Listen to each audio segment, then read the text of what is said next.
सौवर्णे नवरत्नखण्ड रचिते पात्रे घृतं पायसं भक्ष्यं पञ्चविधं पयोदधियुतं रम्भाफलं पानकं शाकानामयुतं जलं रुचिकरं कर्पूरखण्डोज्ज्वलं ताम्बूलं मनसा मया विरचितं भक्त्या प्रभो स्वीकुरु।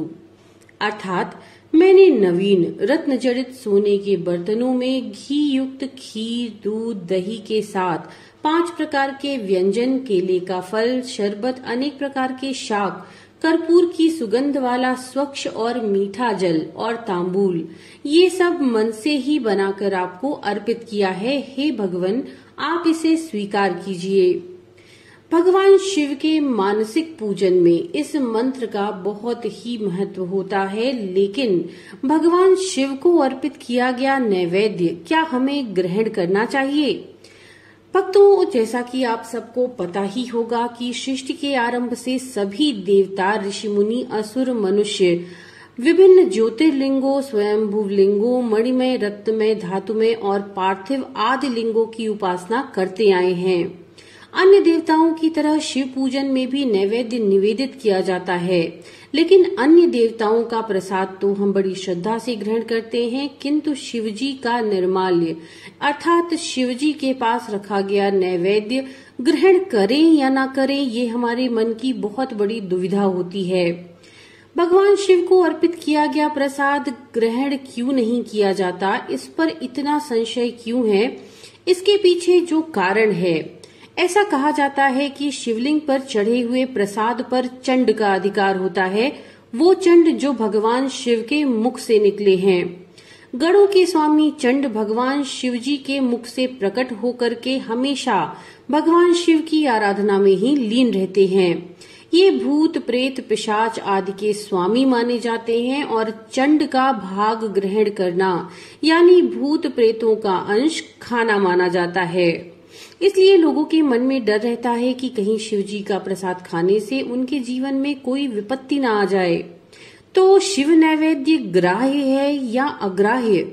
शिव पुराण की विद्वेश्वर संहिता के 22वें अध्याय में इसके संबंध में स्पष्ट कहा गया है, चंडाधिकारो यत्रास्ति तद भोक्तव्यम न मानवै, चंडाधिकारो नो यत्र भोक्तव्यम तच्च भक्तितः। यानी जहाँ पर चंड का अधिकार हो वहाँ शिवलिंग के लिए अर्पित नैवेद्य मनुष्यों को ग्रहण नहीं करना चाहिए। जहाँ चंड का अधिकार नहीं है वहाँ का शिव नैवेद्य मनुष्यों को ग्रहण करना चाहिए। तो अब समस्या ये आई कि किन किन शिवलिंगों के नैवेद्य में चंड का अधिकार नहीं है। तो चलिए सबसे पहले हम यही देख लेते हैं।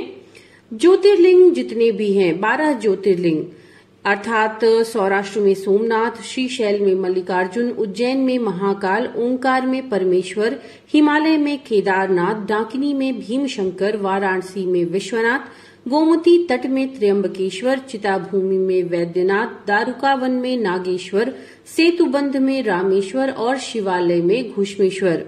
तो इन 12 ज्योतिर्लिंग के जो नैवेद्य होते हैं उन पर चंड का अधिकार नहीं होता। आप उन्हें ग्रहण कर सकते हैं और उन्हें ग्रहण करने से आपके जीवन के सभी पाप नष्ट हो जाते हैं।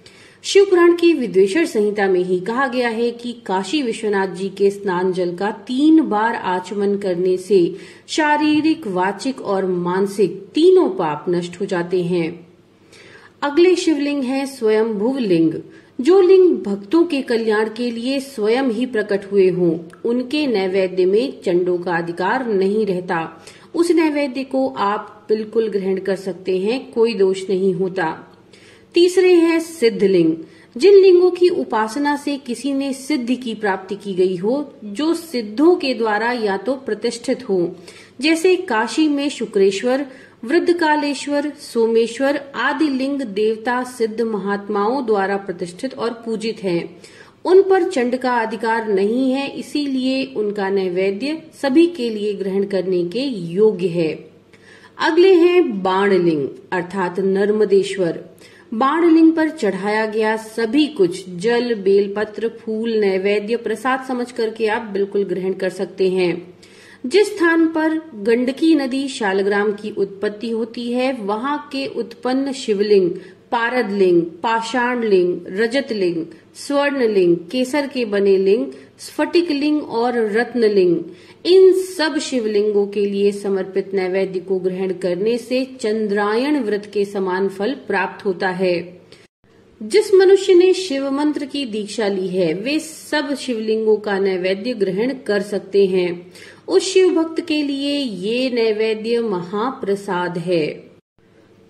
तो इन बातों का आप जरूर ध्यान रखिए। हम आशा करते हैं ये जानकारियां आपके लिए रुचिकर होंगी। नमो नारायण।